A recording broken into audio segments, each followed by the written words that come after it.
Okay, gents, now switching gears to the latest transfer news from around the Premier League. We're going to wrap up like what's been happening, who's been signing for who, and kind of just ask which Premier League clubs have won the summer window so far. I know it's still, got a long way to go until the end of August, start of September when the window officially shuts for the summer, which personally, I would keep it. I would shut it before the season starts and just have it done and dusted. I think that's just my opinion. So, which teams are leading the way, Nick? Because I think Arsenal probably are right. I mean, Havertz, Declan Rice, Timber, all coming in. I mean, there's some really key additions, all starters, you would probably say, or just make that core 14, 15 players for Arsenal so much stronger than they were even last season. So I guess, are you impressed with them? And does the business they've done so far, do you think that gets them level with Man City for the title this season? Or is it still a little bit of a way to go with the players and maybe they need to add a couple more? Well, leading the way is a really interesting way to put it because they are certainly running with the headlines, and the fact that the Declan Rice transfer took approximately 450 years to happen certainly, I don't know if it made people in the media like myself, it made me hate the move a little bit, but then you circle back and you look at how special he's going to be and how special of a player he is. They're not the favorites of the title for me this season, because if I learned anything last year, is it's until Pep Guardiola loses with Man City that they have to be the favorite, but they're right there. In fact, you can make an argument for, and I'm sure we will over the next weeks, and maybe even over the next few minutes, you can make an argument for a number of teams that if things fall into place the right way, they could put themselves into the discussion. But right now, thinking about Kai Havertz, not as the guy who was just trotted out there by everyone at Chelsea and maybe scapegoated quite a bit by their fan base, but thinking of him as the one who looked like a game changer when he was at Leverkusen. I think he's a sneaky big signing for Arsenal. Yeah, I like it a lot because he can just fit into all those different positions, and there's less pressure on him. I think at Arsenal, he's more of a playmaker, and yeah, I like that move a lot. But Declan Rice, I think is one of those players that makes everybody around him better. So he will make Saka, Odegaard, Martinelli, Gabriel Jesus, Havertz. He just makes them all tick, and the fact that I think he'll give them a bit more defensive stability, as we saw down the stretch last season. Xhaka and Partey just had some bad games, ran out of steam. Obviously, granted, Xhaka had a great season, but he's moved on now. And I think maybe a spot alongside Declan Rice is the only other area that Arsenal probably need to strengthen right now. And maybe at fullback potentially as well. But I'm pretty high on them right now. The business they've done, I would say they're pretty much level, as good as Man City are. Man City haven't done a lot of business this summer. So I think Arsenal have closed the gap a little bit. If we look at another team that's done a lot of business, Andy, Liverpool, Alexis McAllister, and he's come in. I mean, he's going to make them a lot stronger in midfield, and they've had some key exits there. But the fact they've freshened up midfield, that's going to be big for Jurgen Klopp and his methods this summer. So Liverpool making moves, huh?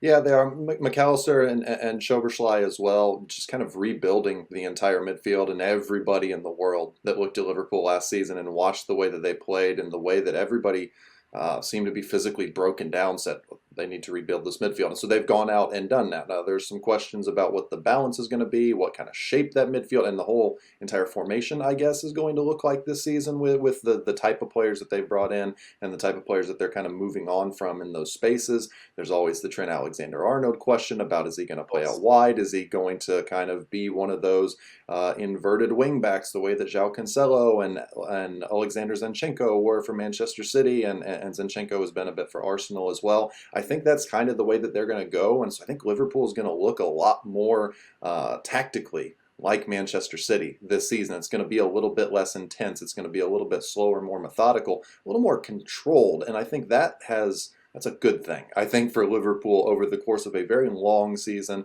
with the Premier League and wanting and needing to chase down Manchester City. I think right now, and maybe this is an insane thing to say at this point, I think they're the second best team in the Premier League. I think they have some questions and some things to figure out, but I just look at Arsenal and think everything was absolutely perfect for last season. It was there for the taking. They couldn't do it, obviously, but now they're going to have to contend with Champions League, and that is going to be, for a young squad, a team of players that almost none of them have ever been there before, except for maybe some of the new ones that they're bringing in now. That's just going to be such a hurdle for them to get over, I think, especially early in the season. Now, by the end of the year, they're going to be a lot better than I think they will at the start of the season. But I don't know, it's just important. Remember, things are not linear. Because they were where they were last season, you don't start from X number of points back of Manchester City. It's just, it doesn't quite work like that. And City just have that thing about them where, you know, they believe because they've done it 3 times in a row, and until somebody knocks them off, then I don't know that anybody really is a challenger of Manchester City. Yeah, that's a good point. The only issue I have with Liverpool is defensively. I still think some of the players back there are, you know, past their best, exceptional talents. But I feel like last season was maybe a season too many, and I'm intrigued to see what they might do there. But it doesn't look like they're going to move on too many players defensively. So you're right, midfield is looking exciting, but the balance as well. But I think Liverpool are going to improve, and they did once they figured it out at the end of last season with Trent moving into midfield, and they became sort of a hybrid of the machine that when they won the title, and also Klopp's early days at Liverpool as well, that were really fun and exciting to watch, but we're still capable of chucking in a few at the other end as well. We look at Chelsea, obviously a new era there. Nick, Mauricio Pochettino coming in. Obviously, Christopher Nkunku, Nicholas Jackson being signed up top, young players, gives them a different feel, it feels like, in attack. But the exits are probably more important, right? Cutting a lot of the dead wood, a lot of the players who have been there for a long, long time. That's probably the most important to Pochettino. And the fact that some really big players, as Palaqueta, Mason Mount, some really big leaders in that dressing room have been moved on. I quite like where Chelsea are going to be at this season, I have to admit, because the flip of what Andy said about Arsenal, Chelsea don't have Europe at all. And we know the last time that kind of happened, Antonio Conte won the title with them. So there's something to be said for that with Chelsea and how Pochettino can work on the training ground week after week with a young group of players. I really like the business they've done so far, but do they need to do a bit more? They probably do. There's a little bit of, remember the Thanos snap from the Marvel days, the Pochettino snap here. There are going to be people in that locker room turning around and, hey, Christian, oh no, not here. Like there's going to be a lot of that. The turnover has been so remarkable that you kind of felt like they need to get to the off season to have things settled down, to exhale. And then they just made a bunch more transfers. And I think that had to happen because of Pochettino. But it's going to take some time. That said, you had mentioned Man City having that special something. Well, let's just call that special something Erling Haaland. If Nkunku or Jackson or someone else, remember, they bought so many young, talented players, can become that game changer. Would you bet against Chelsea sort of figuring it out and being not a discussion for a title winner, but being the fun, sexy new team, if you will, for this year? I think it could happen.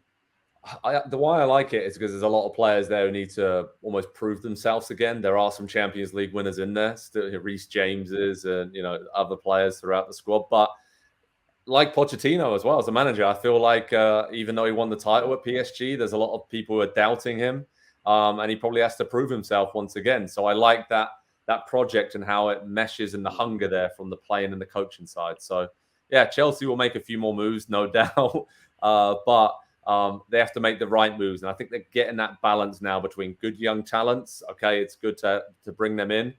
But if they can get another midfielder like a Moises Caicedo alongside Enzo Fernandez, they're breaking the play up, getting them on the front foot to these talented, speedy attackers they have now.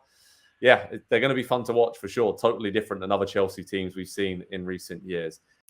Hi there, I'm Rebecca Lowe, studio host for NBC's coverage of the Premier League. Don't forget to hit subscribe to watch more videos all season long. For even more Premier League content, from original series to live matches, head over to Peacock and be sure to tune in for Premier League mornings every weekend on USA Network and on Peacock. We will see you over there.